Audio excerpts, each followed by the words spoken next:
자, 안녕하세요. 세월호 참사를 최대한 쉽게 설명해 드리려고 노력하고 있는 블러프입니다. 자, 이번 시간에는 마지막으로 세월호 참사 이후에 어떤 일들이 있었고 우리에게 남겨진 과제는 무엇인지 한번 알아보도록 하겠습니다. 우선 세월호 참사 이후에 최초 신고를 한 것은 불행히도 선박 직원이 아니고 승객의 119 신고로 시작이 되었고요. 119에서는 본인들 관할이 아니라는 이유로 해경에 전화를 넘깁니다. 그리고 해경에서는 그때부터 대처가 좀 삐걱거리기 시작하는데 곧바로 선박 이름을 물어보는 것이 아니라 신고한 사람에게 계속해서 GPS 위치를 물어보고 앉아 있었습니다. 물론 선박에서도 구조 요청을 보냅니다.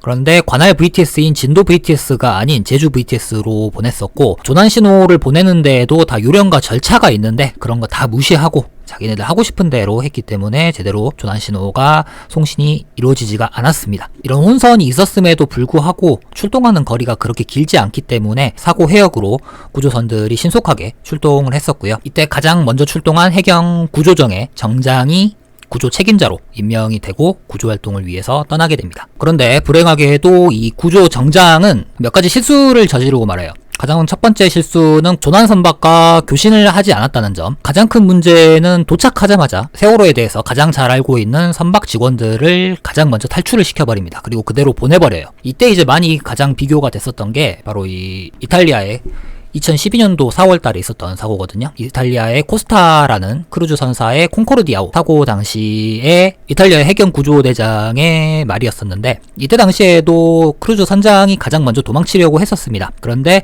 이 선장을 붙잡아서 다시 배로 돌려보내죠. 왜? 이 배에 대해서 가장 전문가이니까. 배가 크든 작든 상관없습니다. 어느 부분에 어떤 사람이 숨어 있을지 모르기 때문에 이런 경우에는 반드시 이 선원들을 잡아놔야 돼요. 그리고 이건 가장 당연한 것이고 기본적으로 지켜야 할 수칙입니다. 그럼에도 불구하고 이때 당시 구조정장은 세월호 승무원들을 그대로 보내버리고 말았어요. 이게 가장 큰 실수죠. 왜 그러냐면 해경정장은 보고받고 출동은 했지만 이 배의 구조도 모르고 이 배에 몇 명이 타 있는지도 몰라요. 그 상태에서는 제대로 된 구조가 일어날 수가 없습니다. 그래서 실제로 상당히 많은 헬기와 그 다음에 어선들 구조선들이 도착을 했음에도 불구하고 산발적으로 나오는 승객들을 그대로 구조하는 것밖에 할 수가 없었어요. 거기에다가 이때 당시를 보면은 보는 사람의 관점에 따라 다르겠지만 제가 가장 먼저 느꼈던 답답함은 구조 책임자가 보고하고 있느라 바쁜 거예요.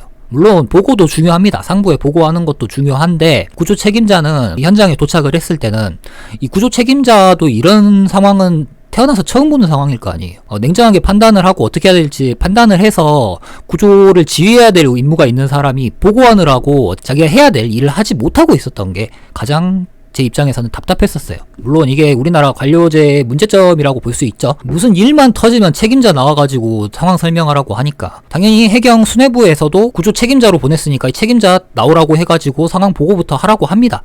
그런데 골든타임이 정말 중요했다고 생각을 한다면 구조 책임자에게 힘을 실어줘야 돼요. 이 수뇌부들이 할 일은 상황 보고 받는 것도 중요하지만 상황 보고 받는 것은 밑에 사람 시켜가지고 하는 거고 이 구조 책임자의 활동에 최대한 지원을 해주는 게 수뇌부들의 역할이에요. 그런데 그걸 못했죠. 그리고 나서 상황 보고만 받다가 현장으로 옵니다. 그 상태에서는 저도 뭐 책임자를 해봤지만 할 수 있는 일이 없어요. 초동 대처가 안 된 상태에서는 할 수 있는 게 없습니다. 그래서 해경의 대처가 상당히 욕을 먹었었고요. 물론 이건 저도 사후 관점에서 보는 거기 때문에 이렇게 쉽게 얘기를 할 수 있어요. 만약에 그 상황에 제가 있었다면 어떻게 대처를 했을지 저도 자신이 없습니다. 한 가지 확실한 건 이럴 때는 분명히 구조 책임자에게 힘을 실어줘야 되는 건 맞습니다.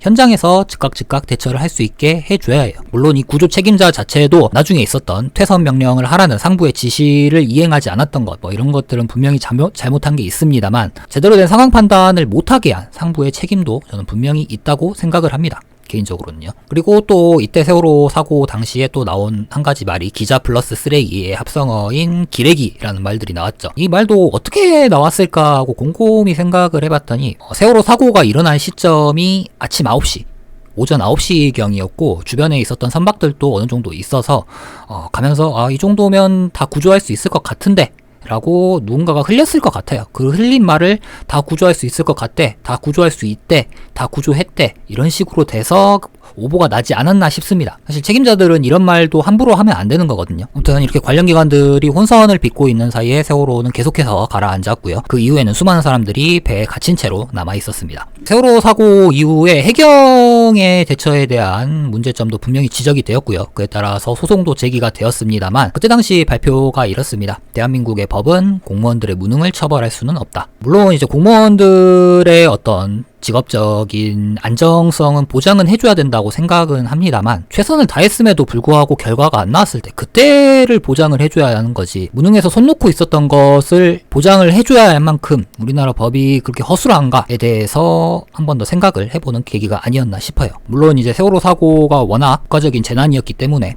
그 이후로 후속 대처들이 나오긴 합니다만 가장 큰 문제는 할 수 있는 것만 하는 거예요. 일례로 해경 같은 경우에는 구조정장은 처벌을 받았지만 그 외에 해경 수뇌부들은 처벌을 받지 않았어요. 그럼에도 불구하고 워낙 국민적 공분을 일으킨 사건이었기 때문에 해경에 대한 처벌이 이루어지는데 해경이란 이름 자체를 지워버리는 겁니다. 해경의 하부 조직으로 편입을 시켜버리는데 이건 전형적인 사실 망신주기용 처벌이라고 보시면 됩니다. 별다른 효과가 없어요. 잘못한 거에 대해서 지적을 해야 되는데 잘못한 사람 자체를, 그 인격 자체를 모독을 해버리는 거기 때문에 효과가 없어요. BTS 공무원들도 마찬가지로 좌천을 시키고 이런 식으로 할 수 있는 것만 하는데 이런 식으로 해서는 효과가 없습니다. 사람만 바꾸는 거기 때문에. 개인적으로 가장 싫어하는 말이 책임지고 사퇴하겠습니다. 근데 사퇴를 하는 게 책임을 지는 게 아니고 그 일을 제대로 마무리를 해야 책임을 지는 겁니다. 근데 그런 게 없이 사람만 바뀌는 것은 그 이후에 달라지는 게 없어요. 이 사고 이후에 있었던 대처들을 보면 가장 관련이 있었던 청해진 해운에 대한 수사가 들어갔고요. 그다음에 KR 같은 관련 기관에 대한 수사도 들어갔고 해경이나 VTS 같은 공무원들에 대한 처벌도 이루어지긴 했습니다만 분명한 것은 할 수 있는 것만 했다. 실질적인 세월호 사고가 가지고 있었던 문제점들은 해결이 되지 않았다 라고 말씀드릴 수 있을 것 같습니다. 세월호 사고에서 있었던 과정 문제라든가 고박불량 문제들은 시간이 지난 후에 그대로 일어나고 있고요. 국내 여객선들 같은 경우에는 세월호 사고 이후에 퇴선 훈련들을 승선 전에 실시하기도 했습니다만 이게 규정이 아니다 보니까 몇 년 지난 후엔 똑같아요. 제가 작년에 여객선을 타봤는데 안 합니다. 그냥 방송만 하고 끝나요. 이런 식으로 시간이 지나면 달라지는 게 하나도 없는 것들이었습니다. 그런 상태에서 세월호는 아직도 정치적인 쟁점으로 이용만 되고 있죠. 이게 가장 큰 문제라고 생각을 하는데 쉽게 비유를 하자면 구멍이 나서는 안 될 곳에 구멍이 생겼어요. 물이 새요. 근데 이 이유가 그 기기 자체에 결함이 있어가지고 구멍이 생겼는지 아니면 누군가가 일부러 냈는지 알 수 없어요. 알 수 없는데 이걸 가지고 책임자 바꾸고 네가 잘못했네 내가 잘못했네 이거 가지고 싸우고만 있는 거예요. 아직도 물이 새고 있는데 뭐가 문제겠어요. 일단은 물이 새는 구멍을 막아야 될 거 아니에요. 그게 안 되고 있는 겁니다. 자, 이걸 설명하기 위해서 국가적인 재난에 있어서 다른 나라들은 어떻게 대처를 했는가 말씀을 드리도록 할게요. 먼저 미국의 9.11 테러 같은 경우 국가적인 재난이죠. 물론 세월호랑 다른 점이 있다고 한다면 알카에다라는 명확한 원인이 있어요. 원인이 있지만 그때 당시에도 이건 부시 대통령이 전쟁을 일으키기 위해서 일부러 만들어낸 자작극이다 라는 음모론도 있었어요. 분명히. 하지만 정치인들이 거기에 휘둘리지 않았죠. 급한 게 따로 있으니까. 물이 새는 구멍부터 막아야 되니까. 그때 당시에는 항공보안에 구멍이 뚫렸었죠. 항공보안에 구멍이 뚫렸기 때문에 이거 먼저 막아야 되니까. 그래서 ISPS라고 하는 항공보안에 대한 법률을 제정을 합니다.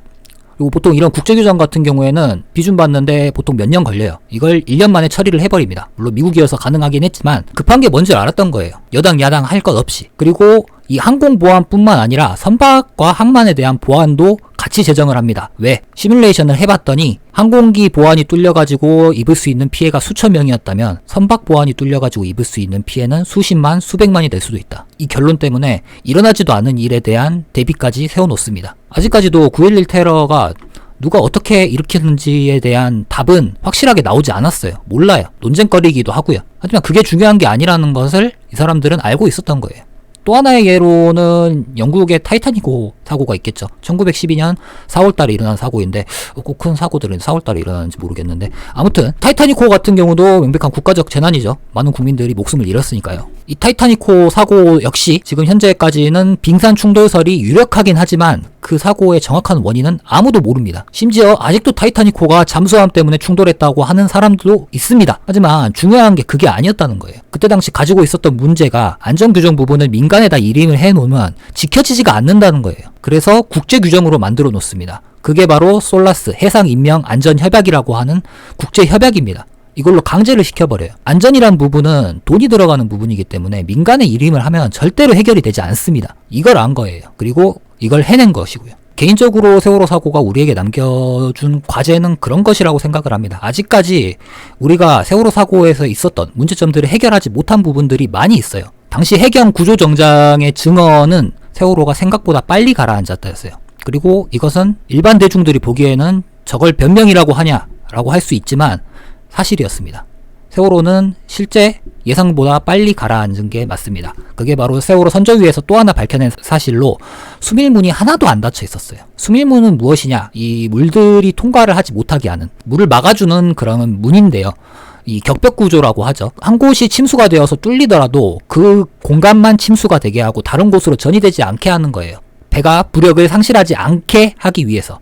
타이타닉호 같은 경우에도 빙산과 충돌한 이후로 4시간 동안이나 떠 있었습니다. 하지만 세월호는 채 2시간을 못 버텼죠. 그리고 또 하나의 문제. 자, 이건 내인설을 전제로 한 얘기인데, 내인설을 전제로 하자면 세월호의 보건성 저하가 있었든 없었든 간에 급선회가 있었으면 넘어졌을 가능성이 높습니다.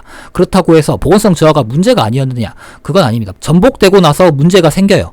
왜? 머리가 무겁기 때문에 머리 먼저 가라앉아 버립니다. 사람들이 있는 공간이 침수가 되어버려요. 그래서 많은 사람들이 탈출하지 못합니다.